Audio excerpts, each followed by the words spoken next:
Hello there, folks. This is Alan, and I'm back with another movie review. And today I'm going to be paying tribute to a very special sci-fi movie, which at the time that I'm making this video, this film celebrates its 60th anniversary this year. It was made in 1956, and that classic sci-fi film is Forbidden Planet, starring Leslie Nielsen and Anne Francis. And Robby the Robot. Yes, indeed. The plot of Forbidden Planet, well, basically, Leslie Nielsen plays the commander of a spacecraft who are searching for survivors of a colony that landed on the planet Altair 4, who have not been heard from in 20 years' time. Leslie Nielsen and his crew make it to the planet, and they are met with the lone survivor, Dr. Morbius, played by Walter Pidgeon, who tells them that he and his daughter, the lovely Anne Francis, who plays the part of Altera, that they've been surviving just fine on the planet and they don't need any further assistance from anybody, and, you know, Commander, you and your crew can turn around and go home now because we don't need you, we're doing just fine, thank you.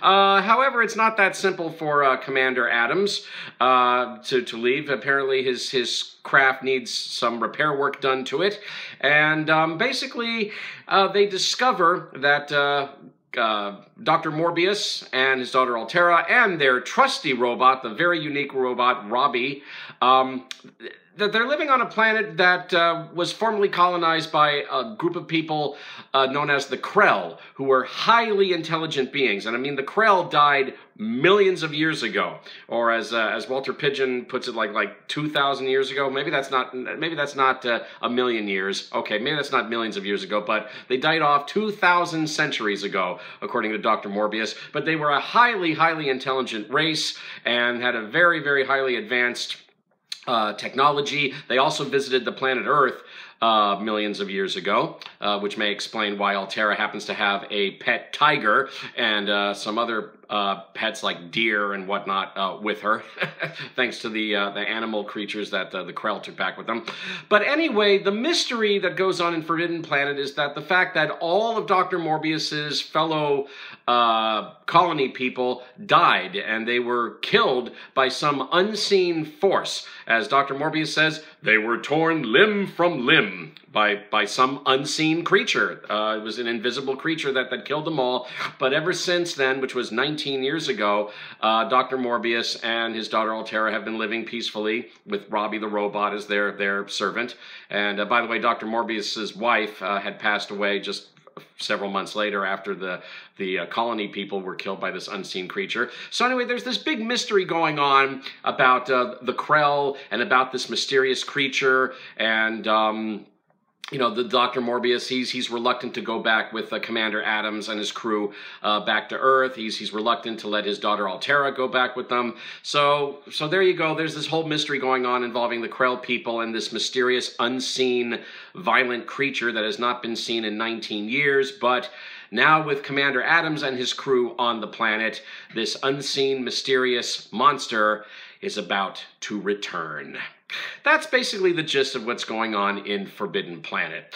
Well, what can I say, man? Forbidden Planet. I love and adore Forbidden Planet. This is one of the all-time greatest sci-fi films ever made.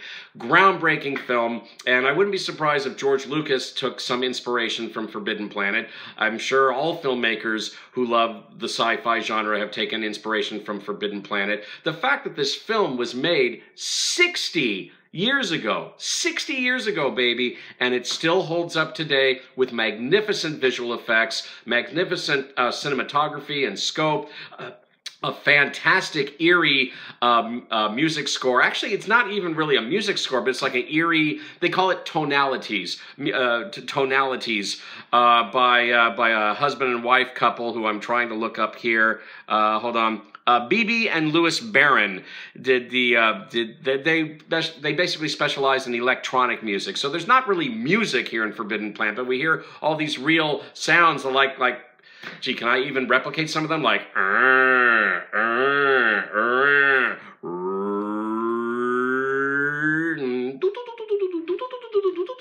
I mean, just not really music, but just eerie sounds and noises and all of that.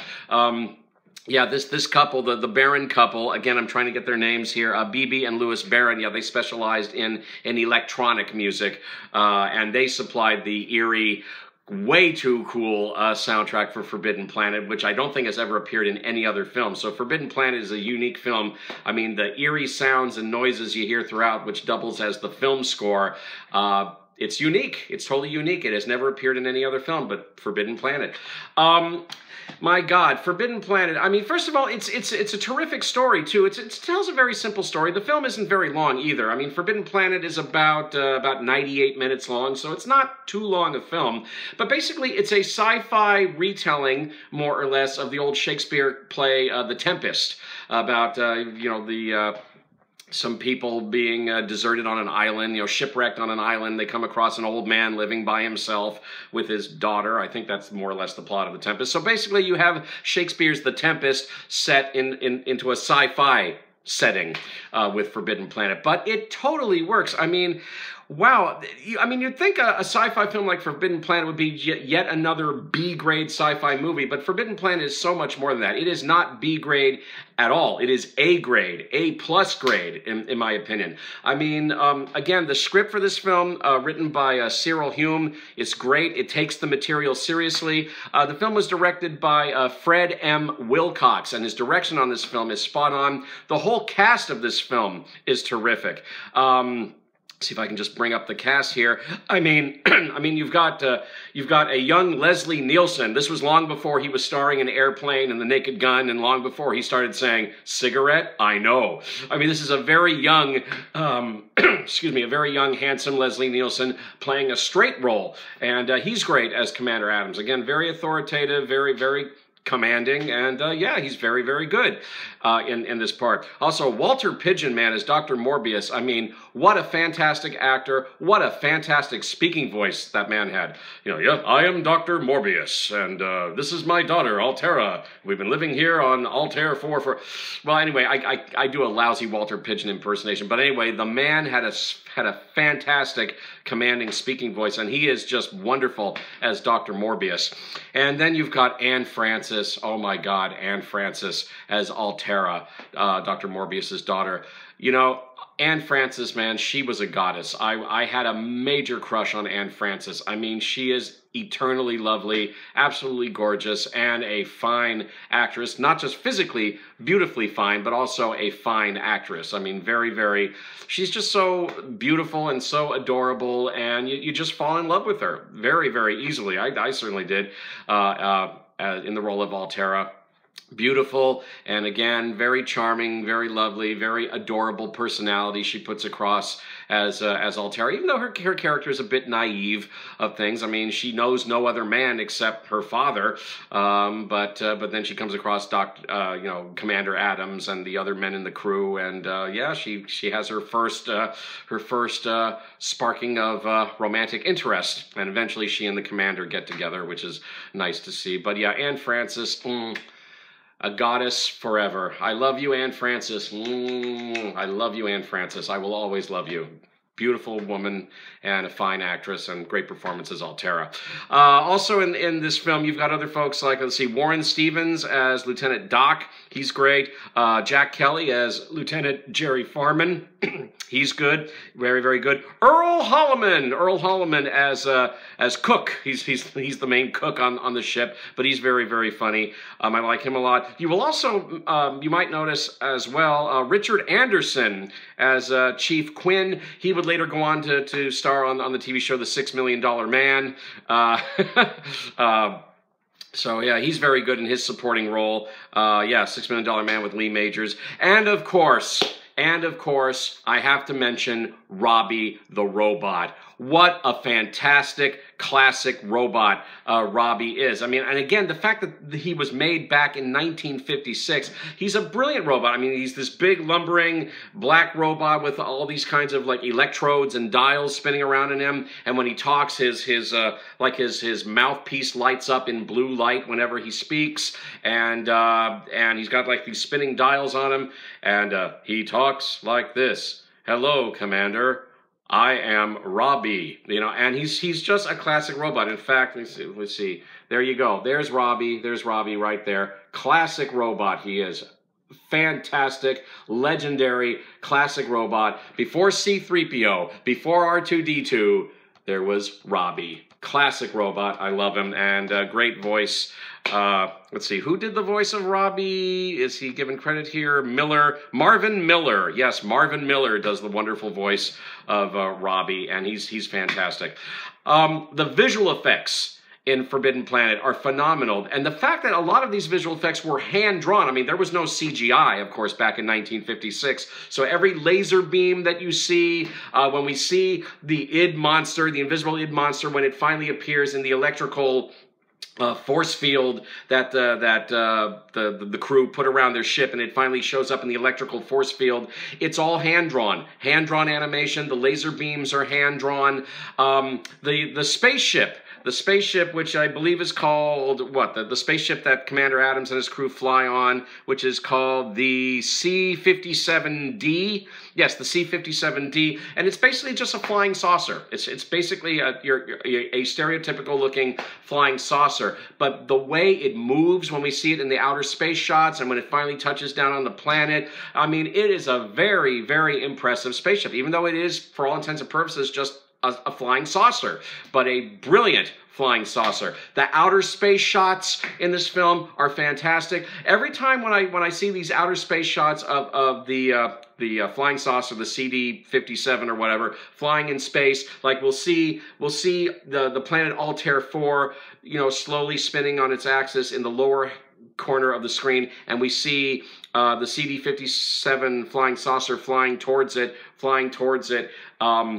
In the upper right-hand corner of the screen, I totally see Star Wars. I mean, I'm totally convinced that George Lucas was influenced greatly by Forbidden Planet, because the space shots in this film look outstanding. And again, these were made 60 years ago. Incredible. And also, when we go into the underground Krell base, or the underground Krell world, when Dr. Morbius takes Commander Adams and Doc on a little tour of the underground Krell world, outstanding, man, outstanding. The caverns and the electrical beams, the blinking lights, the fact that they're using a lot of matte paintings, very impressive model shots. Also, I think there was like some glass painting work that was done here. But I mean, the visual effects are just phenomenal. Again, the fact that this was made back in 1956, so brilliantly impressive. And again, I just love that whole trip into the Krell world underground. And again, just the caverns, the technology, the laser beams, the blinking lights, and again, the matte paintings and the whole scope of the film. Because, you know, Forbidden Planet was shot in CinemaScope. Yes, it was. And it looks brilliant. Absolutely brilliant model work, absolutely brilliant visual effects, and way ahead of its time, and it still holds up today. Why the hell did Forbidden Planet not win the Oscar for Best Visual Effects in 1956? It was nominated for the visual effects. It did not win, and I think the film that it lost to was The Ten Commandments, because somebody in the Academy thought that big scene of Moses parting the sea was so much more impressive than the visual effects in Forbidden Planet. I call bullshit. Yes, the Ten Commandments, Moses parting the sea. Yeah, that was impressive, but better than Forbidden Planet, better than the brilliant visual effects that were in Forbidden Planet. No way, no way. I think the Academy back then just didn't want to give a visual effects Oscar to a sci-fi film, I think. Well, screw them. Forbidden Planet, phenomenal visual effects everywhere you look, and no CGI whatsoever. Models, matte paintings, animation, and it all works brilliantly. Brilliant, absolutely brilliant visual effects in Forbidden Planet. Now, it can be argued that when we get to like the 2/3 portion of the film, that the film does get kind of bogged down in exposition, because that's the part of the film where Commander Adams and Doc visit Dr. Morbius, and Dr. Morbius then goes into his long tale about the Krell people, and this of course sets up Dr. Morbius taking Commander Adams and Doc on a tour through the Krell world underground. And it could be argued that there's a whole lot of exposition there, that it's very, very talky, and it is. But I think it works because, number one, Walter Pidgeon had such a phenomenal speaking voice. I mean, I could listen to Walter Pidgeon read the phone directory, and I'd be amazed. I would be totally enraptured listening to Walter Pidgeon speaking all day. I mean, Walter Pidgeon, man, what a phenomenal speaking voice that man had. So he makes his discussion of the Krell world to Commander Adams and Doc, he makes his discussion of the Krell world great. I mean, it's like listening to a terrific storyteller. And while he's telling the story of the Krell world, he's taking Commander Adams and Doc on the tour of the underground Krell world, and we're seeing all those phenomenal vistas and the machineries and the art direction and the scope and the laser beams and the technology and the blinking lights and the art direction and the matte paintings and all of that. I mean, the audience is being taken on a great tour right along with Commander Adams and Doc as Dr. Morbius is telling the story of the Krell people and taking the Commander and Doc on this tour. So I don't mind whatsoever that the talkiness, if you like, of that particular portion of the film. Doesn't bother me at all, not one bit. And like I said, Walter Pidgeon, man, what a voice. So I can listen to him talk all day long, no problem. And like I said, yeah, Forbidden Planet, man, this movie is quite an achievement. And it's one of the most groundbreaking and greatest sci-fi films ever made. I mean, on the surface, it looks like yet another B-grade sci-fi movie from the 1950s. But then you watch it, and Forbidden Planet is so much more than that. Oh, much, much more than that. It takes the material seriously. And again, the way that it's shot, the art direction on this film is phenomenal. I mean, when we see the flying saucer land on Altair 4 and we see the backgrounds, you know, the sky of Altair 4 and the sandy landscapes and all that, just beautiful to look at. All the outer space shots are beautiful, and again, the underground Krell world, beautiful, terrific model work and matte shots and animation. Phenomenal cinematography. Again, you've got the terrific score by the Barron couple. Again, Bibi and Louis Barron with their classic original tonalities, the electronic tonalities that you hear throughout the film. Terrific. It definitely lends wonderful mood to Forbidden Planet. And again, you've got terrific performances from every single person in the cast, no matter how big or how small their roles are. They're all wonderful. Again, from the main players, Walter Pidgeon, Leslie Nielsen, the ever-lovely Anne Francis, Earl Holliman, Warren Stevens, Jack Kelly, Richard Anderson, and all the other cast members who play, you know, the other members of the crew. Everybody in the film is terrific. Robby the Robot, phenomenal robot, classic robot, legendary robot. He's wonderful. It's a classic, folks. And like I said, at 98 minutes, man, at just 98 minutes, Forbidden Planet is a breeze to sit through. No problem. Man, I would love to see Forbidden Planet on the big screen. I really would. The movie looks terrific on DVD. I am so very happy to have the film on DVD, but I would love so very much to see Forbidden Planet on the big screen. So I'm going to keep an eye out for any of the art house movie theaters that might be showing Forbidden Planet at some point, especially since at the time that I'm making this video, this is in fact the 60th anniversary year of Forbidden Planet. 60 years, man. So you'd think one of these theaters, some art house theater or some theater connected to Fathom Events, you know, would want to show Forbidden Planet as a special 60th anniversary screening. So I'm going to keep an eye out for it. But man, what else can I say? Forbidden Planet, 60 years later, it still holds up brilliantly. This is a magnificent sci-fi film. It's an all-time classic. I totally love and adore it. You owe it to yourself to buy a copy. Don't just rent it, buy it. That's how great this movie is. It's 60 years old. It's still just as powerful now as it was when it was first released back in 1956. I love Forbidden Planet. It's a sci-fi classic for sure, a groundbreaking classic. I'm sure it influenced George Lucas and all the other sci-fi filmmakers, without a doubt. And it still holds up, man. Still holds up. So, happy 60th anniversary, Forbidden Planet. Mwah! I love it. Sci-fi classic. And eternal love to all the cast and crew of Forbidden Planet. I think only now, as far as the main crew of the film, I think only at the time that I'm doing this video, only Earl Holliman and Richard Anderson are still alive, and both those men are in their late 80s now. Leslie Nielsen, and another note, it's worth noting, Leslie Nielsen and Anne Francis, who basically play the romance couple in this movie, they both died, I think, only like 2 months apart from each other. Leslie Nielsen passed away, I believe, in November of 2011, and then Anne Francis, she passed away in January of 2012. So, you know, Leslie Nielsen and Anne Francis, they may not have been soulmates in real life, but I think their characters were definitely soulmates, and we can take comfort knowing that the Commander and Altera are together again. And we love them both. Leslie Nielsen, Anne Francis, love you both, miss you both. God bless you both, and God bless all the people who worked on this wonderful film, Forbidden Planet. Sci-fi classic, love it to bits. 60 years later, it's still a masterpiece. Forbidden Planet, sci-fi classic. Oh yeah. And that, my friends, is my review of Forbidden Planet.